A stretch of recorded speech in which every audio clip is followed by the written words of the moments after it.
I just looked at my phone. Welcome. Just coming in to do the final card of the Everyday Goddess Oracle card. So I'm just going to let some people join in before I really start talking because everyone will be missing out. So just letting some people join in and bringing up on my phone. So much easier for me to be able to follow if I can see on my phone. So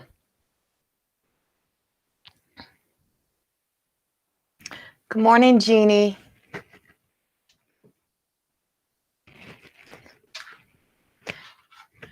And now I'm just watching, letting people come in. I did change I got everything all fixed up here. Good morning, Catherine. You so need to hear the messages. Well, today is our final card of the deck. So much happening. Yeah, there's a lot happening right now. There's a lot happening in the energy. There's a lot happening in the world. It's like, even yesterday morning, I had my session in the morning here, my live, and it was so good. I just realized my board is like in the picture. And then by later that afternoon, I felt myself like disintegrating, like I was falling apart. As the day went on, I was like, it was just like I was disintegrating, like I was losing pieces of me as the day went on. It was a very weird energy yesterday. And we have the equinox coming up on Saturday. And I'm trying to decide if I'm going to do anything for the equinox. I think I may. But it's with that equinox, we also have a bunch of planets like Aries, I think is like, so Mars is going back into like a zero. I'm not an astrologer. It's just from what I learn of other astrologers. It's like we're going 0 degrees. So we're coming all the way home again, back like a wholeness for a lot of like Aries. I know I'm an Aries, so we're shifting. So we have the equinox and we have the shift into Aries energy coming up. And so there's a lot of changes right now. Right. And so, yeah, it's degraded, bullied. Yeah, you got to be careful of that. That is, those things are, how much of that can you take before you have to put up boundaries and walls? And so hopefully this card will resonate with you today, Catherine. So we're just letting people join in. We do have a fair number in here. So our card of today actually came up yesterday as well. And I'm going to tell you the magic behind this card, which you just can't, like my copyright of my book says, you can't make this shit up. And so the card of the day is She Is. It is the Everyday Miracle. She is the last card of the deck. She was the last one to be made. For the artist, Amelia, this was the hardest card for her to create. She really struggled in creating this, and not because she couldn't paint it, was how to tell the story of this blue robe. And what I gave her was just a blue robe. Good morning, Linda. And when I gave Amelia a sketch, all I had was miracles and a blue robe. And of course, Amelia doesn't work in this industry so much, but she really, truly, so when we first got the card, we had an animated view of a woman's head, like sticking out over the robe and a robe, like a house coat on. And I said, well, you actually painted the picture of me in my everyday, and Miss Linda Green, that when we journal in the morning, when we start out in mornings, we're always in robes, right? It's this robe that I always wear a robe. I get up in the morning, first thing in the morning, I start my prayers, my meditations, I journal, and it's always dressed in my robe. And for a long time, I did the morning card of the day on Instagram for a while. And that one I used to get up and do even in my robe, just to make sure that I did it, like to try to make sure that I stay consistent to it. That kind of consistency gets old for me. I get bored of things. It's like, I just can't do things just to do it. I have to have a passion and a drive. And so when it got old, I stopped doing it. When it didn't feel right to me anymore, I stopped doing it. But to show up in my robe and the time in my robe was really like sacred time for me. So when the card finally came back when we finally got the card into something, I said, I sent it back and I'm like, I feel like she needs to be more heart-centered. Like we need to connect her more to that heart, to the roses, And this is what came back. And I was in absolute awe when I seen this card. And when I seen this card, I cried. This is the connection to that ultimate divine feminine and remembering your worth, remembering your value. And the world may reflect its stuff off of you, and other people may reflect their bullshit off of you and where they are in their own journey. And you may become everyone else's problem, but you don't have to be your problem. And most times if everyone keeps telling you how you are the problem, how you ruined their lives, how you caused this, is that really take a good look at the people that are saying that to you and how much they're actually contributing to living a great life, right? How much are they contributing to living a great life? And that's the truth. And so and not to judge others, but to really know that it is not your responsibility to take on what is happening, even to adults. So in my book, More Than Existing, I wrote about, I wanted my mom to be a different person. And she couldn't be that for me. It's like everything that I wanted her to be was this story that I would tell. And I'll tell a little bit more about that in a second. But I just have to, this just popped in my head. I just remind everyone of how magic works. So when these cards were created and done, the very first, the 0 card actually looks a lot like my daughter, who gave birth last year when these cards were being created. So this card, the Innocent Gracie, was delivered to me on the day that my little Sadie was born. I received this card from the artist. She had no idea that Sadie was born, not a clue that she had just arrived in the world. And almost the same time I got the call, because of course I couldn't go in because of COVID and the beautiful things that have been ripped from us in those times. And so this card came that day. And this was a reminder of Sadie and everything of what beautiful Sadie is and how we all start out as innocent. The next card that came, well, this one didn't come till later, but the 0 card turned into the wholeness, was the rebirth. This actually looks like my daughter. This looks a lot like my daughter, who gave birth last year to her little precious little baby. Today, as we do this final card, this card comes and lays down on the day of my daughter's birth. This is the day of my daughter's 25th birthday. She is 25 years old today. And we finished today with the cards on her 25th birthday, the day I became a mother. It was like 5:22 in the morning, I became a mom. And my whole world changed. And I changed. And these moments were such precious moments. And being a young mom, I lost so many of these moments. I refuse to lose them with this one. But that is right. And so I was down sick for a whole week. Like all of a sudden, my body just took a turn. It just like it came out of like its remission, and my body collapsed during the process of I made a commitment that I was coming in here for 45 days straight. Well, I couldn't. I ended up down for a full week and could not come in here live. If I had to come in here live, none of these cards would have fell out, including the Sacred Sarah, the blue beautiful lady card, including that card. None of those cards would have fallen out on these days if I had not had gone through that sickness, if I had not have been down those days. Divine plan. There was such a divine plan that there's no way that I could have planned this out so perfectly. I wasn't even thinking about this. And to know that this card now, the day I became a mother, is the day that this card is out. And so exactly, it's divine timing, and it's the everyday miracle. And the birth of a child is an everyday miracle. You were one of those children. We were all one of those children that we were the blessing that was put into the arms of humans. And when we were put into the arms of the human had a choice. And most humans were very young. And if you look at the age of most mothers when they're having, like a lot of moms back when we were being born, is that they were very young. And so there's a lot of emotional and spiritual immaturity. And so they take such a sacred gift that needs nothing but an adult, like a pure adult. They need that to be able to fully grow and fully be healthy.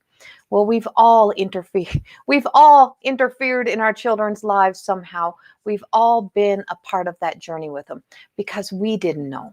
And because we didn't know, and we did the best that we could do. And when you can set yourself free, and you can then set your parents free as well. But that whole journey of that sacred gift. And so the divine mother, so when we look at mothering, is that our mothers and us as mothers may not have been perfect, and we may not have been able to do the perfect job, but the divine mother who watched over us, that guided us, that held us on those nights when we didn't know where we were going to get the next breath, where we didn't know sometimes where we're going to get the next dollar to be able to feed our children, where we didn't know where to turn for support, for the postpartum depression, for the things that you go through that nobody prepares you for. Because everybody tells you, oh my God, pregnancy is so beautiful, so wonderful, and all's going to be great. Nobody wants to tell the real stuff. And that's the problem. We start out with the illusions of what the real world will be like, and then we try to shelter and hide, and we try our best to become these parents, and we try to perfect it, and we try so hard that we often mess up. And that's the truth. And so often when the world is putting expectations up on you to be a better person or to be the person that they want you to be, that's something that is on them, because there's something in themselves that they want everyone else to have, being a mother to everyone. And I would say, if you didn't give birth to it or adopt it, it is not your child. So it's not your job to mother a man. It's not your job to mother and fix everybody at your job, at your work. That's not your job. And just like in this job, it is not my job to mother and fix everybody and be on demand and on call for everyone right then, and to lose yourself. The divine mother tells us all about loss. She tells us all about that. She knows what it's like to go through the worst of the worst. She tells us that she truly understands and has compassion for us without judgment. She sat at the feet of her son. Mother Mary did this, the real Mother Mary, Saint Anne, the grandmother.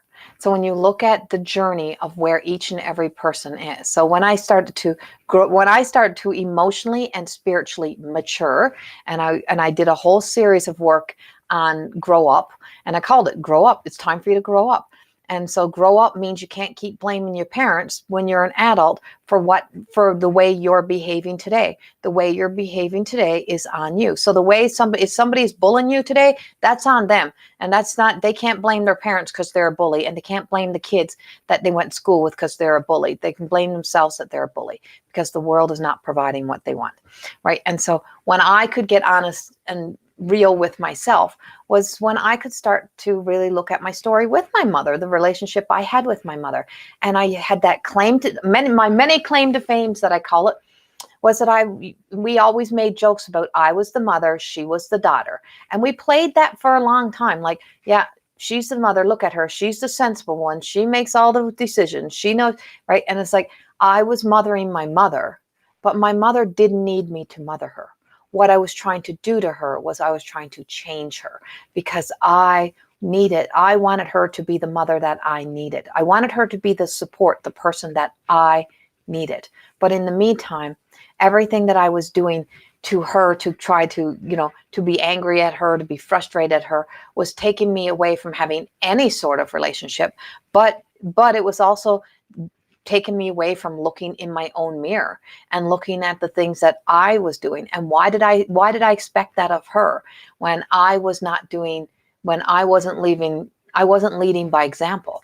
And so much of my life, I wasn't leading by example. And when I look back now and I look at my life and I look at the synchronicity moments and how I have been so guided by God, by whatever you want to call God. You can name it whatever you want. I keep losing people every day and followers over these words. They're words, and it's the energy that you put behind it. And so the everyday miracle, she is. And writing the book The Way has really been a real eye-opener for me. It was the book about Corey. It was the book about living by the virtues. It was the book about coming home. And I'm so glad I stayed till the end. By looking at the end of your stories, instead of staying in the middle of the stories, so at the very end, if you stay to the end, you can see yourself standing. You can see yourself having walked through that. And if you could have done all of that in your shadows, from your fear self, from your scared, from the not knowing, from the youth. If you could have accomplished all of those things, imagine what you can do when you are in your healthy self, when you are the healed healer within, when you are your own guru, when you can see yourself with love, compassion, that you can see the strength and the courage that you didn't know you had to be there, to be able to get through that, to change that story, to write more than existing, to be able to rewrite those stories, and to take my own responsibility for my own shit took a lot of courage. To be courageous enough to step away and say, I'm not going to suppress these stories anymore. I'm done. And I was done. I just couldn't hide. And I know there was that fear of exposure. Oh, she's going to expose the family. She's going to do this. She's going to do that. No, it had nothing to do with anybody else. It wasn't about anyone else. It was about the lies that I told myself, or the truth, what was true for me. You know, it was the illusions that I had created to live in, that I kept living in, because I kept saying, I don't know why she just can't be the mother that she, I don't know why she can't make better choices. I don't know why. And how could she when she didn't understand love, nurturing, compassion, care for her own self? And so all of those things that I wanted of her, I had to turn it around.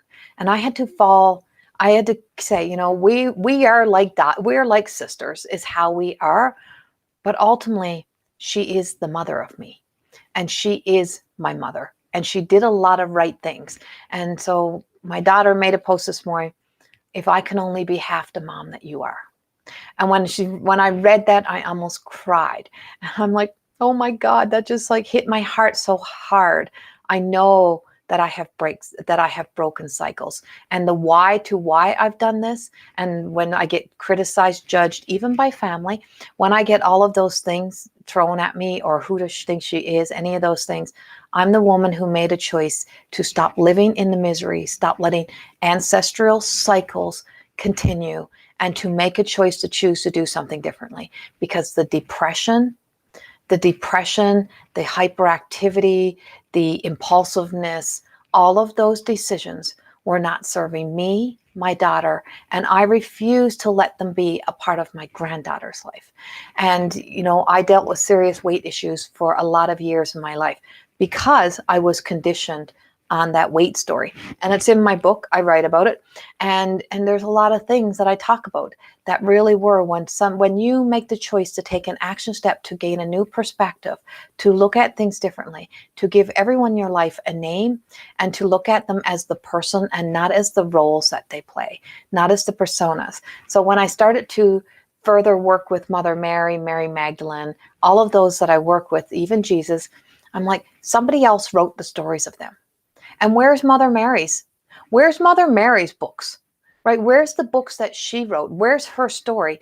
Everyone else built a reputation, an identity, and gave her this big ass role that she's supposed to, you know, even in the divine, she's supposed to be this ultimate presence. And same with Jesus. Everybody made him into what he was based on those stories, those reputations. And that's going to be your whole life. Somebody else, if somebody else tells you who you should be once you become a mom. Now you're a mom, you better be this, you better be that. And I couldn't live up to it. I wasn't very good at that. I wasn't very good at being put into the box. So I think I became more of a rebel. But those times, and when I look back with compassion for my mom, I could also then learn to have compassion for my grandmother. Her name was Maggie. And then I could also have compassion for her mother. And then I could also bring it back to me, and I could learn to have compassion for me. And by looking at their times, the way they're raised, I say, thank God I had the mother I had. I say, thank God that I had the life I had, the roof over my head, those things. But I am so glad that I took the blinders off, that I stopped living in fear of stories being exposed, because your attitude shows everything. Our weight issues, our impulsiveness, those flashes of anger, her and I fighting in public, all of that was not hiding nothing. That wasn't just showing the pain in the relationship between her and I. It was showing the pain in the relationship that my mother existed in her whole life, and what we exist in our whole lives. So the more that you think you're hiding it, the world knows. So when people say, oh, no one knew that. Yes, they did. Yes, they did. You also knew it. You didn't want to listen to it. It's the same thing when someone finds out somebody's having an affair, somebody's cheating on them, and you like, oh, I didn't know that. I don't know. Yes, you did. You had signs, you had gut feelings. We know those things. We don't want to listen. And so as I learned to be more aware, I'm not saying that I still agree with everything of my mother, but I have much more love and compassion. And she is her own creation, and she's a woman. Before she's a mother, she's a woman, and a woman gets the choice to choose to make her own choices and live her own life and live it her way. And her children are grown as children. She don't have small children. She has grown as adults that she mothered and that she gave birth to, who are now adults. And those adults are now responsible for themselves, and they're responsible for the choices and decisions that they make. So the more that you can let go of even your children or the expectations on what your children can be, the more you can put focus on healing the inner child that's inside of you, doing the work that you need to do for you. So the everyday miracle for me is that I truly know, by following through and believing in the faith and the miracles, I've seen so many things that showed me that I am being observed by that out there on such a level that even if my mother can't be the mother that I needed her to be, I can be the mother that I can only be the mother that I can be. But this divine mother out here energy, the mother earth energy, this is the ultimate energy. So we're always being mothered. We're always being loved. We're always being cared for. We are always being taken care of one way or the other. We can't help the experience that happens outside of us, and we can't help somebody else's actions, behaviors, their value systems. We can't help how somebody else is going to speak to us, but we can certainly decide how we're going to perceive that. Words are just words until they are given energy, and that's the truth. Good morning, everybody.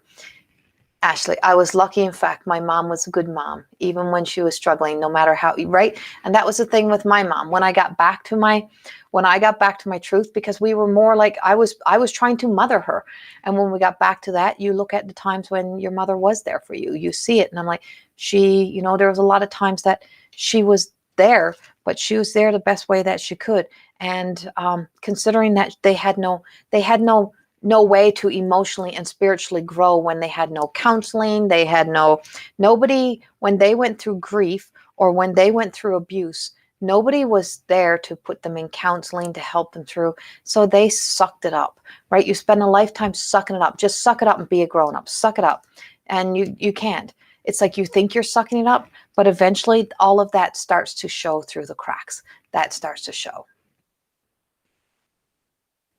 Right? She chose to be a better mom than what she got. Yes, exactly. Right. And look at the choices and decisions she made when she did choose her, right? Like she made those choices that she knew she deserved a good life.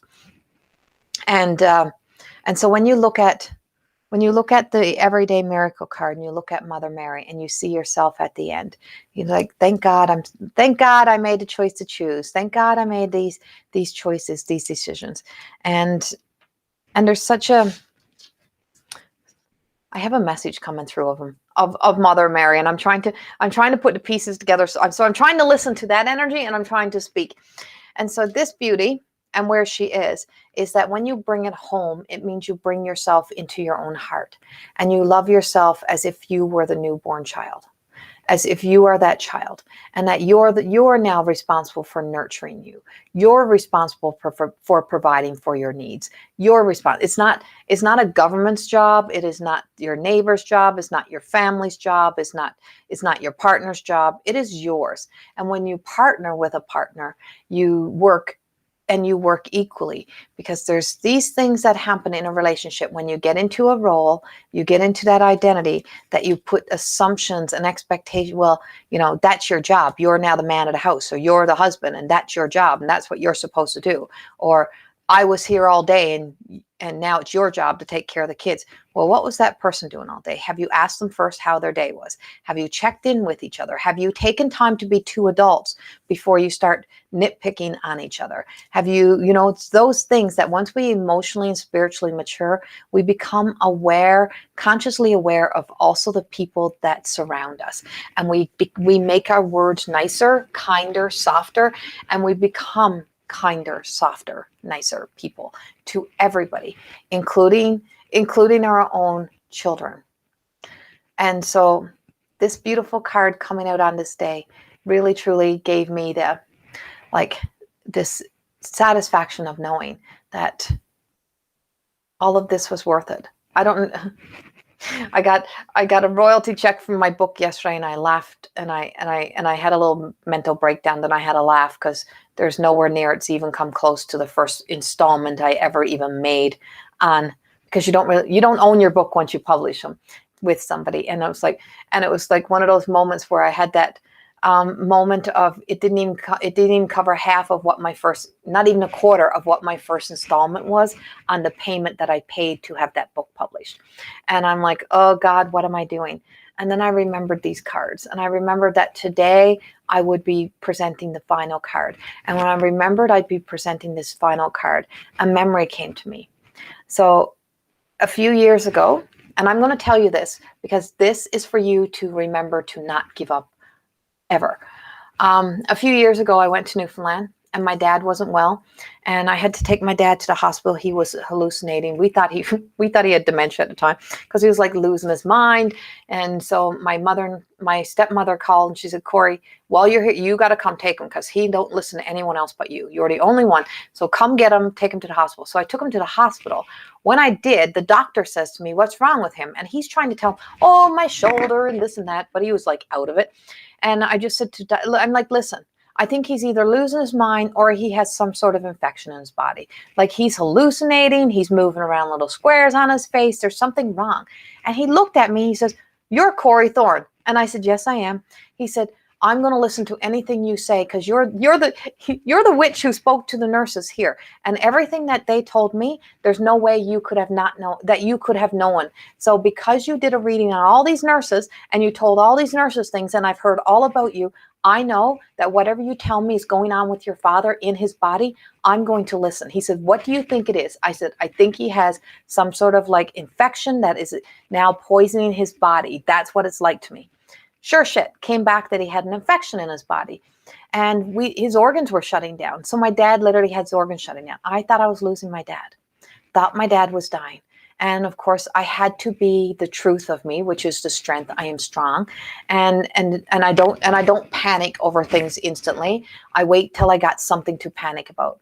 Come to find out, so this is like the unseen wounds. Come to find out what he had done was he had hit his leg earlier because he works in construction, and he didn't tell anybody and didn't go get it checked, and it was cut wide open. He had scratched the bone, and so the outside wound had healed. The inside wound was killing him. The inside wound had turned to an infection, a bone infection, that's then spread to the blood, and my dad's body was shutting down. My dad was dying. So I was supposed to be leaving to fly out that night. And I'm like, I can't leave him. And the doctor said, Corey, return to your faith. You know he's in good hands. I will care for him. I will not let him go home. I promise you. So I made him make me a promise. I got to the airport really, really late, and I ran into a high school friend who worked at the airport who I hadn't seen in years. Needless to say, by this time I'm already up like over 24 hours, and I'm getting on a plane. I'm like exhausted. I look like shit. I'm laying on a chair, and she's like, Corey, and I'm like, yes. And I happened to run into like 3 school people that I went to school with that I had not seen in years while I was and I'm like, great. Like really, look at me. And I was just having that moment. So by the time I got on the plane, I'm tired, I'm exhausted, I'm cranky, I'm miserable. I get off and I want to find a place to hide. And I was in Toronto Airport waiting for the WestJet flight, I think it was, or Air Canada. And so I was waiting for the flight, and I found a spot where nobody else was sitting. When I looked, this big, tall man was walking towards me, handsome, older man.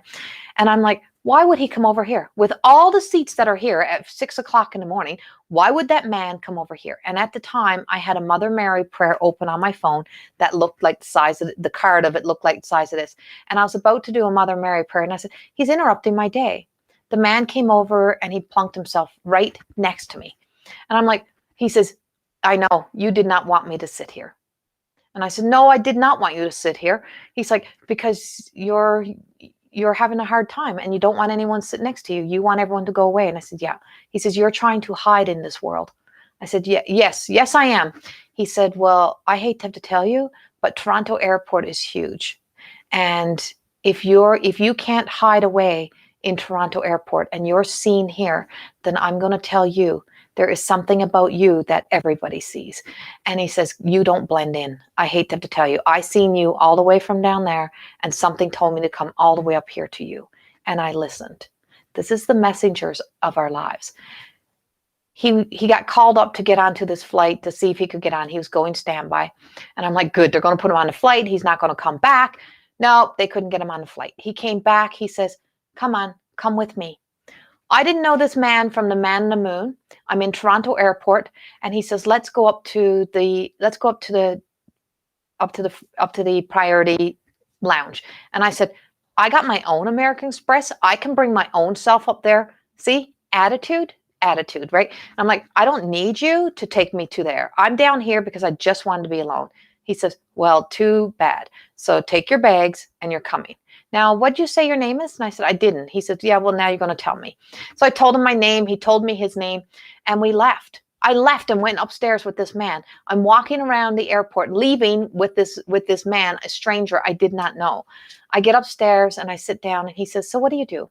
I told him. He says, oh, so you read Ouija boards, you play with the, and I said, no, see, attitude again. He was triggering everything to get me to show the immaturity of me, of how when I'm upset, how I could behave.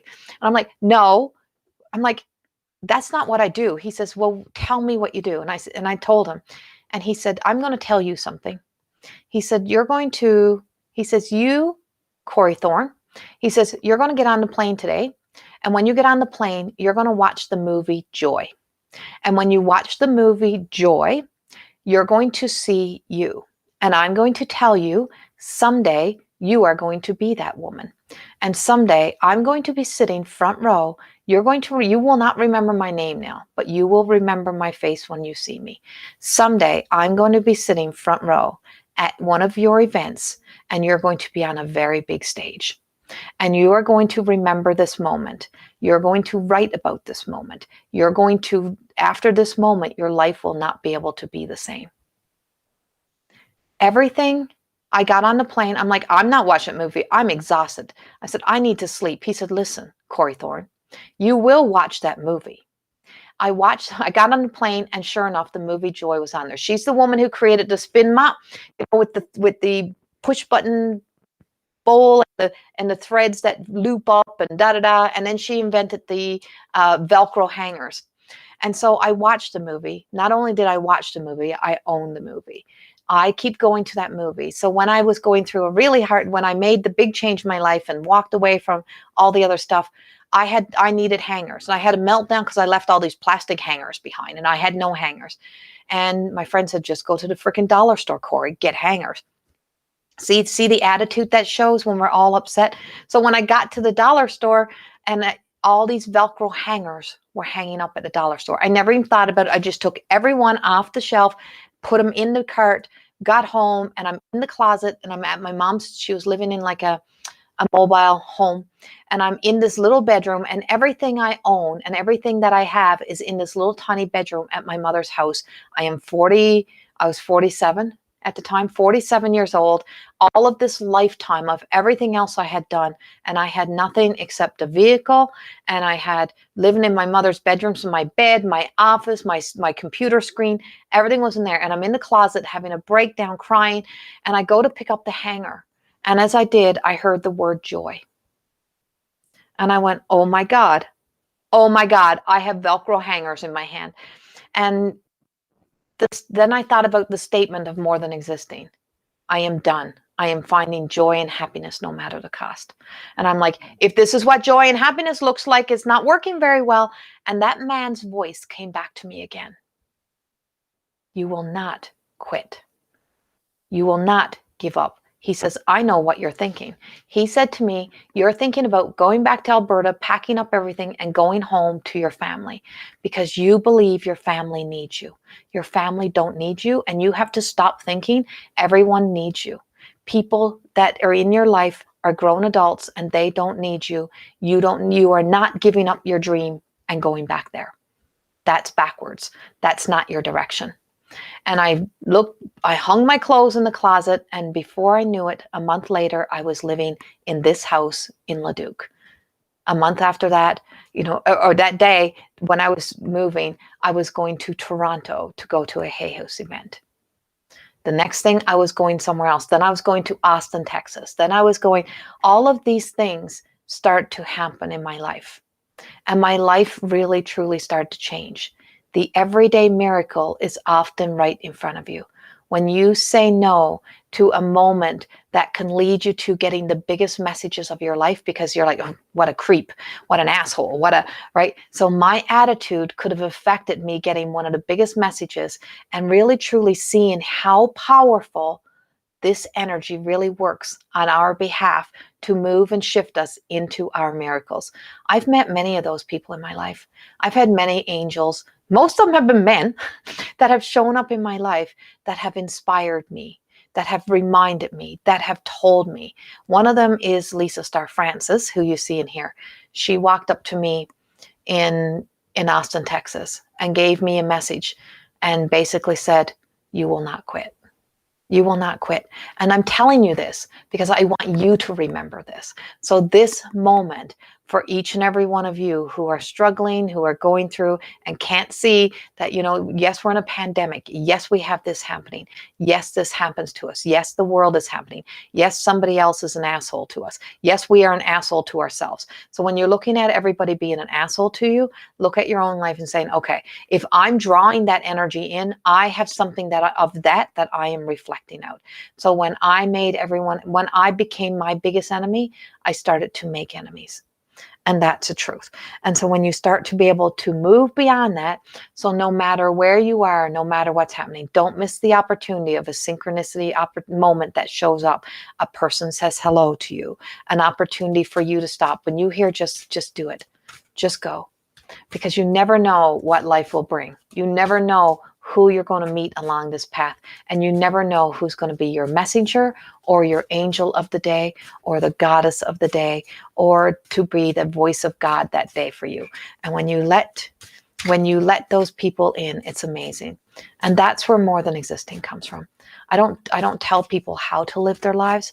I guide people so that they can live their lives, so they can live their best lives, because I know of all of the amazing teachers who appeared for me. And one of them is my relationship with Jesus the man, Jesus the Holy Spirit, and Mother Mary, Mary Magdalene, Saint Anne, the Pleiadians, the Lumerians. Like, I can't tell you how many of these messengers come to me on a regular basis. And you can reject it by saying, that's not possible. That can't be happening to me. Or you can believe, why not me? Why not me? Why not me?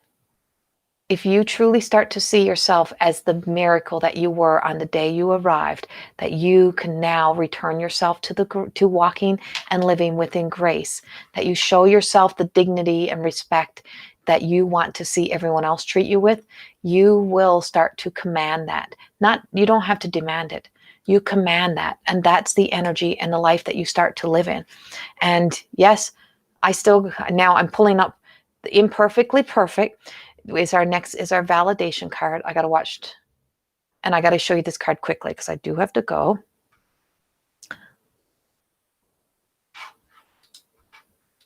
I'm like, shit, I got a massage in 10 minutes. Okay, so last card that I have to give you is Imperfectly Perfect. And this is Gemma. And she's validating this for you today because my artist had no idea that I owned that stone that she placed into my hands, that she placed into the hands of that beautiful card. And this Herkimer diamond is what I said in Austin, Texas. I don't want to be a pearl. I always want to be a Herkimer diamond. So if I aspire to be anything, it's a Herkimer diamond. It's imperfectly perfect, invaluable, worthless to a lot of people, invaluable to me. And there's such truth.